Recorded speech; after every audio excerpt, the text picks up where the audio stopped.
नमस्कार। मैं आज एक चर्चा करूंगा एक ऐसे विषय को लेकर के जो विषय काफ़ी मतलब आप कह सकते हैं कि एक ऐसा विषय जिसमें किसी मजदूर की उसकी मजदूरी को लेकर के लड़ना पड़ रहा है और लड़ाई भी उस हद तक जिसको न समझने वाला कोई है न उसको बूझने वाला कोई है। सरकार उसके नाम पे तो लड़ाई कर रही है पर कहीं न कहीं अपने फायदे को लेकर के। चलिए मैं शुरुआत करूंगा कविता की कुछ पंक्तियों के साथ। आंखों से बहते आंसू न जाने क्या क्या कह गए, अब मिलेगा अब मिलेगा अब मिलेगा, यही सोच के अब तक सह गए। मैं सही तुम गलत मैं सही के अधर बूंद में न जाने सपने कहाँ बह गए। जी हाँ, ये कविता बिल्कुल सही साबित हो रहा है पश्चिम बंगाल के उन मजदूरों पे जिन्होंने मनरेगा के तहत दिसंबर 2021 तक काम किया और उनकी जो मेहनत आना है वो अभी तक नहीं मिली है। तो वो सवाल किनसे पूछ रहे हैं? राज्य सरकार से पूछ रहे हैं। राज्य सरकार अपना पलड़ा झाड़ दे रही है ये कहकर कि ये मनरेगा योजना के तहत आपने जो काम किया है इसका फंड केंद्र सरकार देती है, केंद्र सरकार ने फंड को रोक रखा है तो हम पैसा कहाँ से दे। ऐसा नहीं है कि राज्य सरकार कोशिश नहीं कर रही है, राज्य सरकार बहुत कोशिश कर रही है केंद्र सरकार को मनाने में कि उसका जो फंड रुका हुआ है उसको फिर से चालू किया जाए। मैं बताऊं कि इसी के क्रम में 3 और 4 अक्टूबर को दिल्ली में पश्चिम बंगाल सरकार के तरफ से कई प्रतिनिधि मंडल को भेजा गया था। अब इसी 3-4 अक्टूबर में 4 अक्टूबर के शाम अभिषेक बनर्जी के नेतृत्व में कुछ जो मजदूर संघ के नेता थे और कुछ पश्चिम बंगाल के मंत्रिपरिषद के और मंत्री लोग यूं मिला के कह दे कि टोटल 2500 के आसपास लोग थे जो 3-4 अक्टूबर को दिल्ली में आए हुए थे इस फंड को, जो मनरेगा और पीएम आवास योजना का फंड है उसको वापस चालू कराने के लिए। इसी क्रम में अभिषेक बनर्जी के नेतृत्व में महुआ मोइत्रा हैं, डेरेक ओबराय और अभिषेक बनर्जी, कुछ मंत्रिपरिषद के मंत्री लोग पश्चिम बंगाल के और जो मजदूर संघ के नेता लोग हैं वो लोग मिलने का समय मांगे हुए थे। किनसे? ये केंद्रीय विकास राज्य मंत्री हैं साध्वी निरंजना ज्योति से। ये 4 अक्टूबर के शाम में 6 बजे इनका मीटिंग होना था। लेकिन चर्चा तब और ज़्यादा मतलब सोशल मीडिया पे वायरल हो गया या यूँ कहिए कि खबर फैल गया। खबर इसलिए फैल गया कि शाम में खबर आया कि ये जो मिलने गए थे प्रतिनिधि आपके सांसद महुआ मोइत्रा हैं, डेरेक ओबराय और अभिषेक बनर्जी और जो अलग अलग नेता थे या मजदूर संघ के नेता थे उन लोगों को उठा करके उस कृषि भवन से बाहर कर दिया गया। अब बाहर करने के बाद आरोप प्रत्यारोप का दौर शुरू हो गया। सबसे पहले सोशल मीडिया पे एक वीडियो क्लिप, छोटा सा वीडियो क्लिप के साथ आई साध्वी निरंजना ज्योति जो कि केंद्रीय विकास राज्य मंत्री हैं, इन्हीं से मिलने ये लोग गए थे।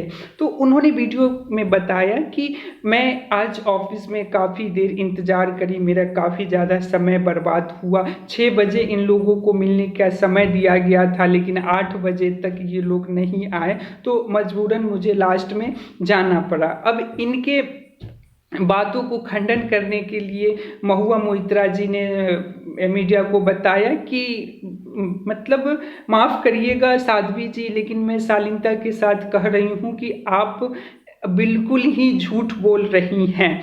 आपने मिलने का समय दे करके 3 घंटा इंतजार करवाया हम लोगों से और न जाने कब पिछले दरवाजा से भाग गए। तो इस तरह से आपने एक प्रतिनिधि मंडल को टाइम दे करके और सांसद को अपमानित करने का कोशिश किया, ये कहना था महुआ मोइत्रा का। फिर से साध्वी निरंजना ज्योति एक इंटरव्यू में बता रही थी कि ये पश्चिम बंगाल के द्वारा जो लगाया गया आरोप है ये बिल्कुल इसमें किसी प्रकार का सत्यता नहीं है। अगर केंद्र सरकार को फंड रोकना ही होता तो जब यूपीए की सरकार थे, जब ममता बनर्जी यूपीए की सरकार की घटक दल थी तो उस समय 14,000 करोड़ रुपए दिया जाता था मनरेगा योजना के तहत। लेकिन वर्तमान की सरकार जो कि एनडीए की सरकार है ये 54,000 करोड़ रुपया दे रहा है, जो कि कई गुना ज़्यादा है। उनका कहना था कि पीएम आवास योजना में जब यूपीए की सरकार हुआ करती थी उस समय 4600 करोड़ रुपए ही दिया जाता था, लेकिन उसको बढ़ा के अभी वर्तमान की सरकार 30,000 करोड़ रुपया दे रहा है, ये भी कई गुना ज़्यादा बढ़ दिया है। तो हमारी मंशा ये नहीं है, इनकी कहना था कि केंद्र सरकार का ये मंशा बिल्कुल नहीं है कि राज्य सरकार का फंड रोका जाए। फंड रोकने का कारण क्या है उन्होंने भी स्पष्ट किया, मैं आपको आगे बताऊंगा कि फंड रोकने का कारण क्या है। तो ये सब आरोप प्रत्यारोप चलता रहा, मीडिया में दिन भर ये छाया हुआ रहा कि किस तरह से एक जो मनोनीत सांसद था उनको निकाल के बाहर कर दिया गया दिल्ली के महिला पुलिस अधिकारियों के द्वारा।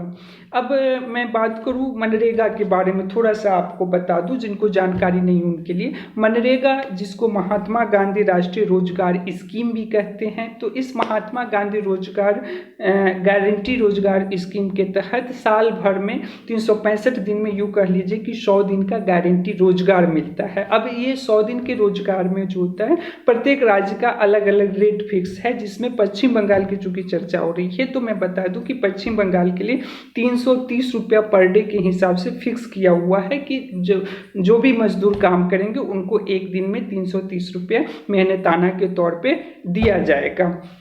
तो केंद्र सरकार का आरोप था, हाँ, ये केंद्र सरकार का आरोप, पहले से ये छिटपुट बातें चल रही थी कि केंद्र सरकार बोले थी आप अपने काम में अनियमितता बरतते हैं, इसमें गड़बड़ी होता है। राज्य सरकार का कहना था कि नहीं, किसी प्रकार का गड़बड़ी नहीं होता है, आप केंद्र में बैठे हुए हैं, जमीनी स्तर पे आके चेक नहीं करते हैं, ऐसा आरोप प्रत्यारोप चल रहा था। लेकिन मामला तूल कब पकड़ लिया, कब ऐसा समय आया जब केंद्र सरकार को ये लग गया कि नहीं, हम जो फंड दे रहे हैं उसका दुरुपयोग हो रहा है।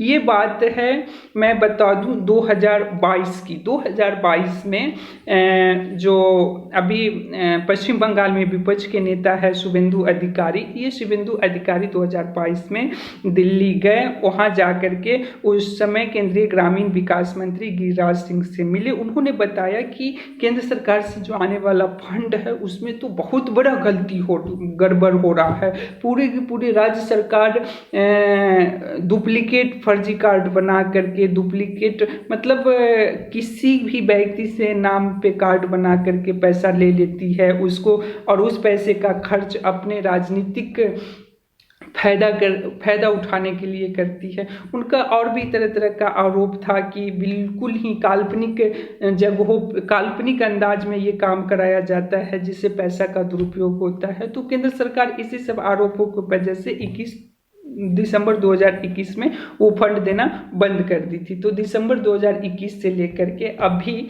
अक्टूबर 2023 तक ये फंड महात्मा गांधी रोजगार गारंटी योजना के तहत मिलने वाला जो फंड है मनरेगा के तहत और पीएम आवास योजना के तहत सरकार बंद। अब मोटा मोटी समझ लेते हैं कि ये पैसा है कितना। अब बात करोगे तो 3,772 करोड़ रुपया ये जो मजदूर लोग काम किए हैं उनका पैसा है, उनको देना एक बहुत बड़ा अमाउंट है। अब सोचिए कितने सारे मजदूर होंगे जिनका पैसा बाकी है कि इतना हो 3,772 करोड़ रुपए, और इतना बड़ा काम को लागू कराने के लिए बहुत सारे अधिकारी और अलग अलग स्टाफों का भी जरूरत पड़ता है। तो उसमें जो खर्च होने वाला है वो 3,175 करोड़ है।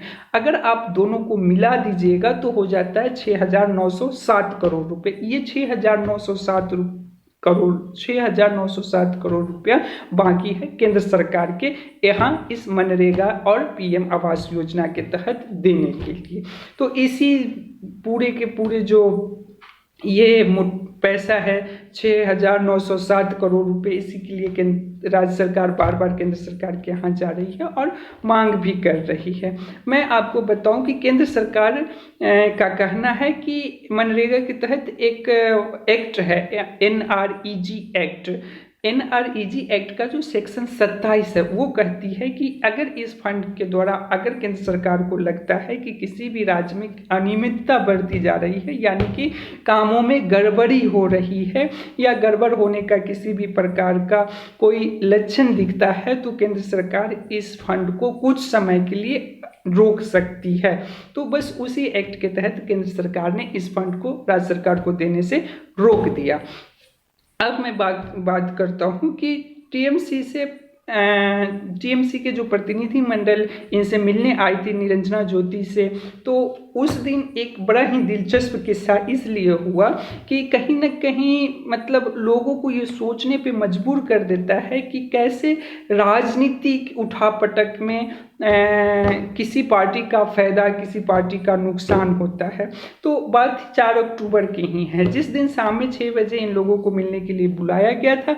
तो ठीक उससे कुछ समय पहले ही जो कि विपक्ष के नेता है पश्चिम बंगाल के शुभेंदु अधिकारी भी आए हुए थे और उन्होंने साध्वी निरंजना ज्योति से मुलाकात करी उसी ऑफिस में कृषि भवन में, और शाम में इन लोगों को मिलना था जो कि नहीं मिलने दिया गया, या किसी के नाम पे कोई और आ गए।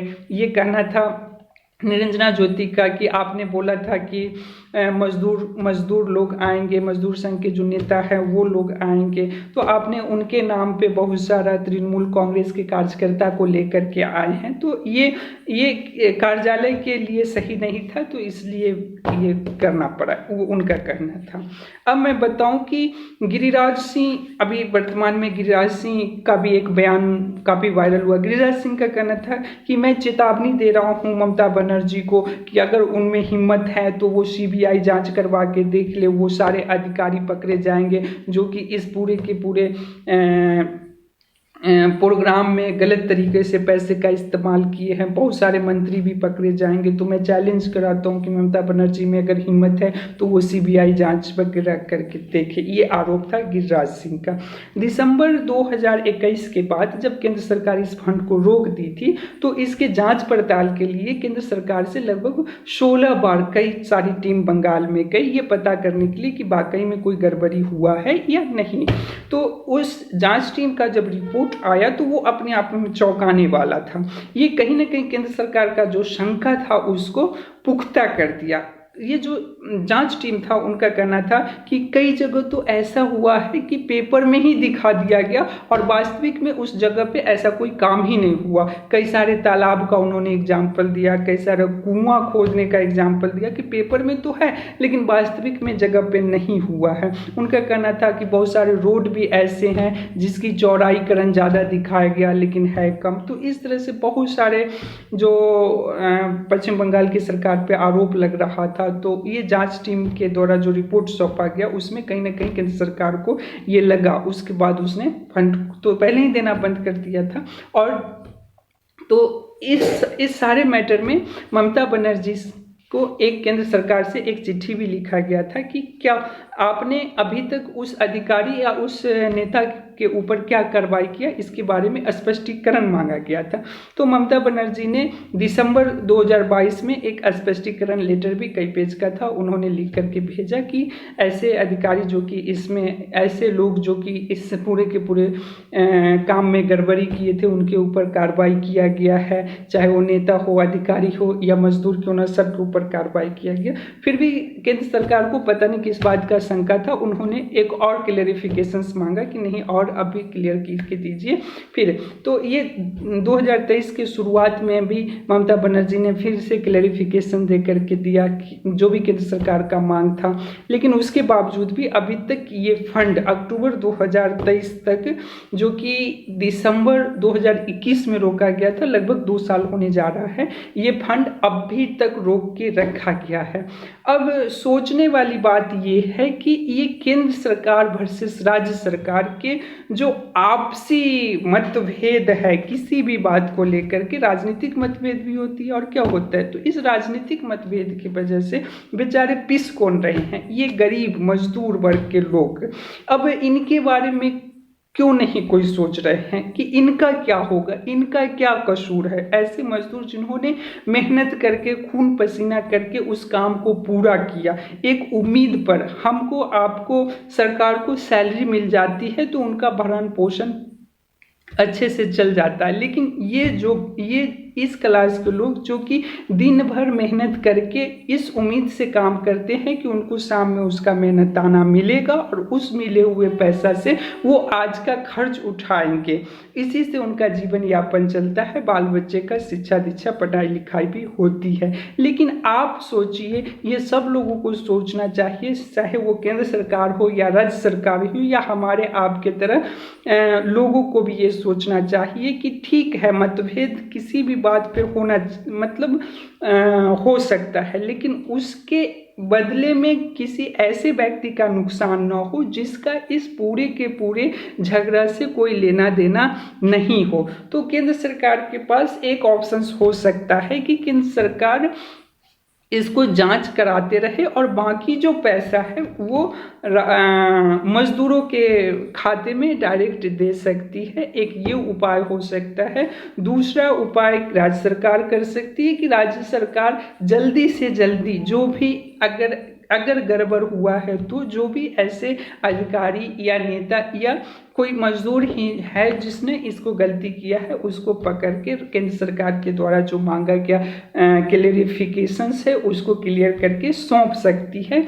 तो मेरा कहना है कि मजदूरों को मद्देनजर रखते हुए उनके बारे में चिंता करके ही सारा का सारा काम किया जाना चाहिए ताकि उनको किसी प्रकार का नुकसान न हो, उनके अपने मेहनताना मिल जाना चाहिए। अगर मजदूर खुश रहेंगे तभी कोई भी पार्टी खुश रह सकता है, क्योंकि पार्टी भी तभी बनती है जब आपका वोट मजदूरों से हो। ये भारत विकासशील देश है, यहाँ सबसे ज़्यादा आबादी एक मजदूर क्लास के लोगों को है, तो हर एक पार्टी को इस पे सोचना चाहिए। फिर से मैं आपको वो कविता की कुछ लाइनें सुनाता हूँ।